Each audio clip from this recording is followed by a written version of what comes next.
मेरे देश के सम्माननीय क्रांतिकारियों, मेरे सामने बैठे मेरे बुजुर्गों, साथियों, नौजवान साथियों, माताओं, बहनों, हम इकट्ठा हुए भारत के आजाद भारत के पहले प्रधानमंत्री नेताजी सुभाष चंद्र जी का जन्म दिवस मनाने के लिए। कल हम रैली में जाने वाले हैं। उससे पहले मेरी ड्यूटी लगी है आप लोगों को यह बताने की कि आपके साथ हो क्या रहा है। इसका एक छोटा सा हिस्सा अगर मैं प्रेजेंट कर पाया तो आपको मालूम पड़ेगा कि आप कैसी जीवन शैली जी रहे हैं, आप अपनी जीवन शैली जी रहे हैं या आपको दिया जा रहा है ये जो कुछ भी आपके सामने हो रहा है। और इस पर बात करते हुए मुझे लगभग 10 साल हो गए। मैं सरकारी नौकरी में था, तो मैंने अपनी नौकरी छोड़ी थी जब 2012 में, तो यही सोचकर छोड़ी थी कि जब सब कुछ बर्बाद होने ही वाला है, जब 2020 के बाद इनका षड्यंत्र चालू होने ही वाला है, तो फिर नौकरी करके करना क्या है। ये बहुत से लोगों को नहीं मालूम था उस वक्त भी कि आईएमएफ क्या खेल खेल रहा है। यूनाइटेड नेशंस के आड़ में दुनिया के जो पूंजीपति लोग हैं वो पूरी दुनिया के सरकारों को, संसाधनों को, जमीनों को काबू करने के लिए क्या खेल खेल रहे हैं। और फिर जब लोगों के बीच जाना शुरू किया तो लोगों ने ये कहा कि आप तो जो बातें कर रहे हैं वो तो फिल्मों जैसी लगती हैं, ऐसा हो नहीं सकता। अपनी ही टीम के एक साथी हैं भाई रवि कोहाड़, उन्होंने 2016 में अपनी एक वीडियो में बोला था कि 2021 में एक ऐसा वायरस लेकर के आने वाले हैं जिससे आपको घरों में बिठाया जाएगा और पूरी इकोनॉमी को ठप किया जाएगा, अगर आपको नहीं पता हो तो। यानी ये जो चल रहा है आपके साथ, ये सब कुछ मालूम था। कुछ लोगों के सामने हम लोग प्रेजेंट हुए कि शायद हम किसी वैक्सीनेशन के प्रोग्राम का विरोध करने के लिए खड़े हुए हैं, जबकि असलियत में हमारा असल मुद्दा है न्यू वर्ल्ड ऑर्डर, जिसके बारे में 3 बार इस देश का प्रधानमंत्री बोल चुका है। लाल किले की प्राचीर से बोल चुका है, देश को अपने संबोधन में बोल चुका है और देश की संसद में बोल चुका है। वो इतना छोटा शब्द नहीं हो सकता। और न्यू वर्ल्ड ऑर्डर का मतलब है वर्ल्ड इकोनॉमिक फोरम, जिसकी आजकल दावोस में मीटिंग चल रही है स्विट्जरलैंड के अंदर, जिसमें अपने देश के नेता लोग भी गए हुए हैं जो उनके गुलाम हैं, और लगभग हर पार्टी के देशों प्रदेश के मुख्यमंत्री हो, बड़ी पार्टियों के नेता हो, आपको मालूम ही नहीं चलेगा कि वो उन्हीं के इशारे पर काम कर रहे हैं। इसके लिए ज्यादा समय ना लेते हुए मैं आपके सामने केवल 4 चीजें प्रस्तुत करूंगा जो आपके समाज में हो रहा है, और आपको केवल उनको अपनी जिंदगी के साथ जोड़ करके देखना है कि क्या वाकई में ऐसा हो रहा है। और ये सब करने से पहले आपके दिमाग में एक सवाल आएगा कि आखिर वो ऐसा कर क्यों रहे हैं, और उसका एक ही जवाब होगा, उनका मकसद है पूरी दुनिया के संसाधनों पर कब्जा करना, और उन प्राकृतिक संसाधनों पर कब्जा करने के लिए उन मुल्कों की जनता उनके नियंत्रण में होनी चाहिए और उनके ऊपर निर्भर होनी चाहिए। यानी आपकी रोटी को अगर उन्होंने काबू कर लिया तो आपको काबू करना बहुत आसान है। और इसका ट्रायल इस देश की हर प्रांत की हर सरकार ने पिछले 3 साल में करके दिखाया। आपको बोला कि अगर आप वो वैक्सीन नहीं लोगे तो आपको स्कूल में नहीं घुसने दिया जाएगा, आपकी अटेंडेंस नहीं लगेगी, आपको नौकरी पर नहीं रखा जाएगा, आपको राशन नहीं मिलेगा, आपका कोई सरकारी कामकाज नहीं होगा, क्योंकि आपको वो सर्टिफिकेट दिखाना पड़ेगा। ये टेस्टिंग थी उनकी कि क्या हम इनको अपने हिसाब से चला सकते हैं, और वो लोग कामयाब हुए। लोगों ने अपना शरीर सौंपा। इसको मैं नाम देता हूं प्रोस्टिट्यूशन का, कि जब आदमी किसी लालच में या किसी डर में अपना शरीर सौंप देता है तो वो प्रोस्टिट्यूशन की श्रेणी में आता है। वैश्यावृत्ति वो नहीं है जो वहां पर किसी एक खास इलाके में होती हो। ये भी उसको वेश्यावृत्ति माना जाएगा। और लोगों ने अपने बच्चों की रक्षा करने के लिए भी अपने कदम आगे नहीं बढ़ाए। ये बहुत शर्मनाक था समाज के लिए। कुछ लोगों ने ये कहा हमको फोन करके कि डॉक्टर साहब, स्कूल के मास्टर जी बोल रहे हैं कि वैक्सीन नहीं लगवाई तो आपको पेपर में नहीं बैठने देंगे। मैंने कहा फिर आप लगवाइए। नहीं सर, गलत चीज है, अच्छी चीज नहीं है। तो मैंने कहा फिर मत लगवाइए। तो फिर पेपर नहीं देने देंगे। तो क्या एक कागज के टुकड़े के लिए अपने बच्चे की जान जोखिम में डाल दोगे आप? इतनी अकल नहीं है क्या? और अगर बच्चे को पैदा कर दिया तो उसकी रक्षा के लिए खड़े नहीं हो सकते? तो शर्म आनी चाहिए, बच्चा क्यों पैदा किया फिर तुमने? और फिर जब ये बात सुनते हैं तो फिर वो जाकर के अपने टीचर से लड़े और वो खड़े हुए आज वो हमको ये कहते हैं कि आपकी वजह से हमारा एक बच्चा बच गया।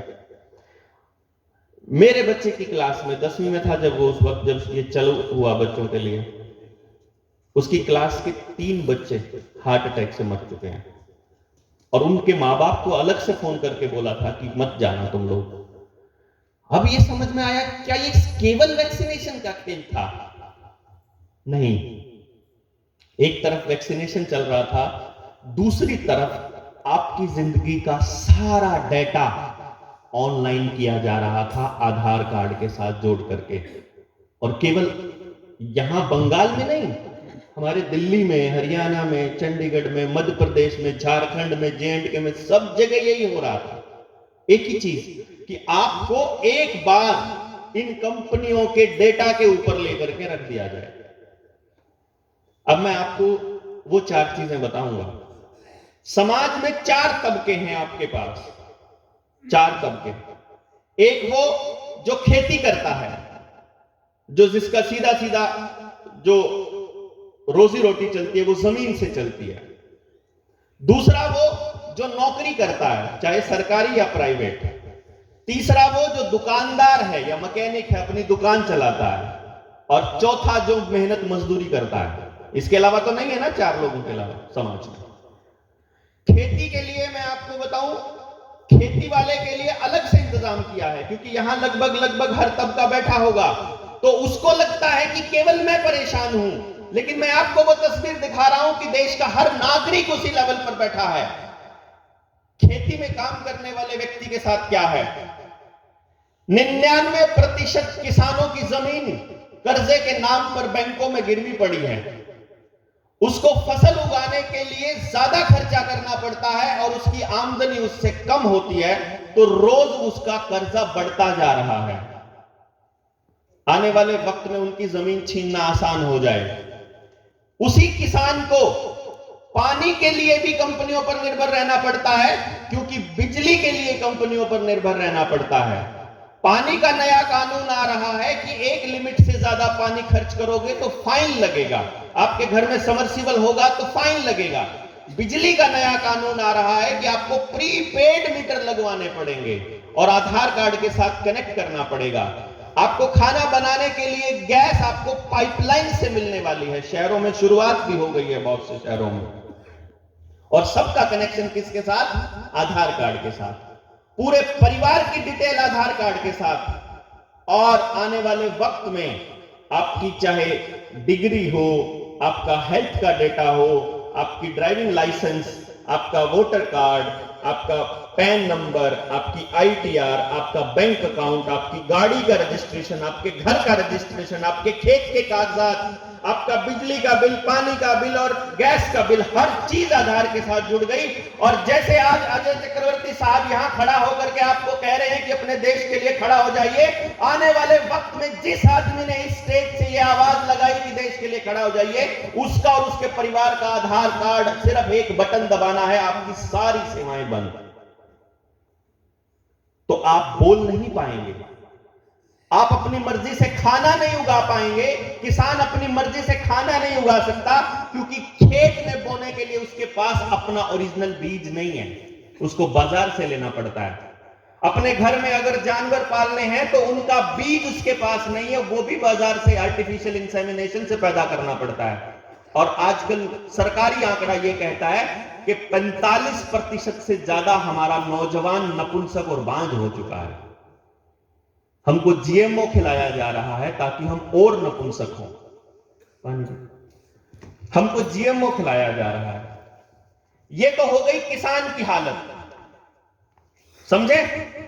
तो आप जब कुछ उगा ही नहीं पाएंगे, जब आपका कुछ है ही नहीं, जब आपके पास कुछ है ही नहीं, तो आप काहे के किसान? जब मर्जी रगड़ दिया जाए आपको क्या फर्क पड़ता है? और अगर आप करेंसी का खेल समझेंगे, जिसको समझते हुए नेताजी सुभाष चंद्र बोस ने अपनी आजाद हिंद करेंसी बनाई थी, आजाद हिंद सरकार के साथ, आजाद हिंद सेना के साथ अपनी मुद्रा बनाई थी, क्योंकि उनको मालूम था अगर इस देश को आजाद करना है तो असली आजादी आर्थिक आजादी है।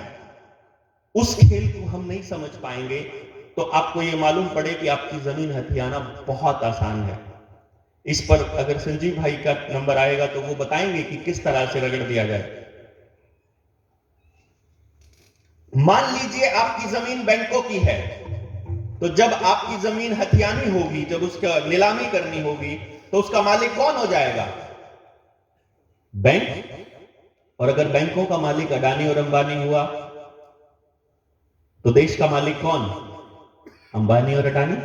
और अगर अंबानी और अडानी का मालिक वो बैठे हुए जिनके हाथ में शेयर मार्केट है, अमेरिका में, इंग्लैंड में, यहूदी इजराइल में, तो उसका मालिक, देश का मालिक इजराइल। बिना यहां आए आप गुलाम। नौकरी पेशा वालों की बात सुन लीजिए। 18,000 कर्मचारियों को गूगल ने अभी निकाला है, परसों 11,000 कर्मचारियों को अमेजन निकाल चुका है, 17,000 कर्मचारियों को फ्लिपकार्ट निकाल चुका है। बड़ी बड़ी कंपनियां छटनी कर रही हैं और देश के परिवहन मंत्री नितिन गडकरी का बयान अगर आपने सुना हो कि आने वाले 5 सालों में 90% नौकरियां खत्म होने वाली हैं, सुना होगा। आर्टिफिशियल इंटेलिजेंस आ रहा है, रोबोट्स आ रहा है, खेतों में काम करने के लिए भी, सामान ढोने के लिए भी, आपके घरों में काम करने के लिए भी, और आपकी फैक्ट्रियों में काम करने के लिए भी, और ऑनलाइन काम करने के लिए। तो आपकी जरूरत क्या है? जब रोबोट चैट भी कर सकता है, जब रोबोट इंटेलिजेंसली बात भी कर सकता है, जब वो आपके लिए सर्जरी भी कर सकता है, जब वो आपके लिए लिख भी सकता है, जब वो वीडियो भी बना सकता है, तो आपकी जरूरत क्या है उनको? तो सरकारी नौकरियों में अगर पिछले 5 सालों में कोई रिटायरमेंट हुई है आपके डिपार्टमेंट में, तो मुझे पूरा यकीन है नई जॉब नहीं निकली होंगी। प्राइवेट नौकरियां भी रोज कम हो रही हैं, तो आने वाले वक्त में आपके बच्चों के लिए नौकरी नहीं है। तीसरा, दुकानदार। किसी दुकानदार के पास चले जाइए, जितने रुपए में वो आपको सामान दे रहा है वही सामान आपको ऑनलाइन सस्ता मिलेगा। तो आप दुकानदार के पास से क्यों लेंगे? अब तो ऑनलाइन बड़ी दुकान से लेंगे ना। और आपके घरों में राशन तक की सप्लाई करने के लिए बड़े बड़े हाईवेज बनाए जा रहे हैं। लोगों को लगता है ये विकास है, ये असल में विनाश की लीला लिखी जा रही है। उसके लिए पूरी कहानी लिखी जा रही है। उस स्क्रिप्ट में हम लोग फंसे हुए हैं, हमको नहीं मालूम है। और चौथा तबका है मजदूर। जब उनको जरूरत ही नहीं है, जब सारे काम मशीन से हो जाएंगे तो मजदूर की जरूरत क्या है? राशन में हमारे यहां तो पता, आपके यहां तो मालूम नहीं, लेकिन मैं तो अपने हरियाणा और पंजाब की बात बताता हूं। पहले राशन में गरीब आदमी को कोटे से चावल भी मिलता था, दाल भी मिलती थी, तेल भी मिलता था और गेहूं भी मिलता था। तेल हमारा कट चुका है, दालें भी कट चुकी हैं, चावल भी कट चुका है, केवल गेहूं बचा है। और अब आने वाले वक्त में प्लान कर रहे हैं कि आपके खाते में सब्सिडी दी जाएगी। तो जैसे गैस की सब्सिडी आप काट दी गई, वैसे ही बाकी सब्सिडीज भी कटने वाली हैं। तो आपके सामने कौन सा तबका बचा जो जिंदा रहेगा, जो खुश रहेगा, जो खुशहाल रहेगा? मुझे तो समझ में नहीं आ रहा।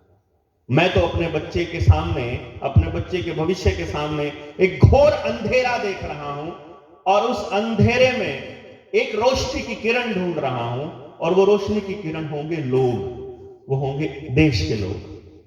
अगर देश के लोग इस बात को समझ लें कि ये मेरी लड़ाई नहीं है, ये यहां पर इस आयोजन को करने वाले लोगों की लड़ाई नहीं है, ये यहां बैठे हुए लोगों की लड़ाई नहीं है। जैसे अशोक भाई पटेल जैसे लोग जिन्होंने अपनी जिंदगी पूरी देश के नाम कर दी, जिनको घर वाले पूछते भी नहीं होंगे कि कहां हो आजकल, आते कब आओगे कि नहीं आओगे, हमारे जैसा हाल। ये हाल आपको अपना करना पड़ेगा। अपने अंदर वो ज्वाला जलानी होगी जो इन विनाशकारी ताकतों को भस्म कर दे।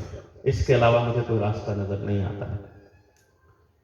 और इसका एक समाधान ये है कि यदि आप अपने आप को गुणात्मक दृष्टि से बढ़ाने लग जाएं, कि एक व्यक्ति ये निर्णय ले ले कि मुझे आज से इसी वक्त से पहले तो इस पूरे षड्यंत्र को समझना है, खास तौर पर आने वाली पीढ़ी। ये स्कूल के बच्चे बैठे हुए हैं, मुझे बहुत उम्मीद है इन बच्चों से। अगर न्यू वर्ल्ड ऑर्डर पे समझना हो तो ढूंढिए उन लोगों को जो इसके ऊपर काम कर रहे हैं और सर्च कीजिए। गूगल से सच्चाई नहीं मिलेगी, ये ध्यान रखिएगा बाकी सारे साथी। गूगल उन्हीं का है। वर्ल्ड इकोनॉमिक फोरम के अंडर आने वाले फॉर्च्यून 500 की जितनी बड़ी कंपनियां हैं, ये षड्यंत्र उनका है जिसको न्यू वर्ल्ड ऑर्डर कहते हैं। गूगल पर सर्च करोगे तो न्यू वर्ल्ड ऑर्डर आएगा कि ये कोई कॉन्स्पिरेसी थ्योरी है, लेकिन असलियत में इसकी गहराई में जाने लगोगे तो आपको इसकी तार आपस में ऐसे मिलती मिलेंगी, और जब आप उन डॉट्स को मिलाओगे तो इतनी भयानक तस्वीर आपके सामने आएगी कि आपको समझ में नहीं आएगा कि जाएं कहां, करें क्या। आज से आपको एक काम करना है, जितना मैं समझता हूं, कि अपने आसपास ये देखिए सरकार की वो कौन सी योजना है जिसके जरिए आधार कार्ड जोड़ा जा रहा है।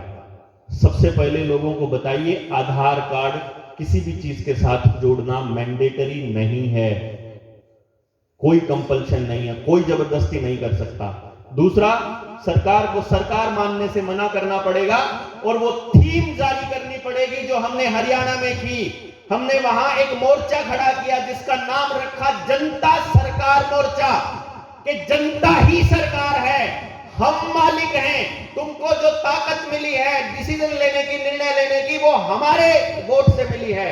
तुम जो ऐश करते हो, तुम जो गाड़ियों में चलते हो, जो हवाई जहाज खरीदते हो, वो हमारे पैसे से, हमारे टैक्स के पैसे से है, इसलिए निर्णय हम लेंगे।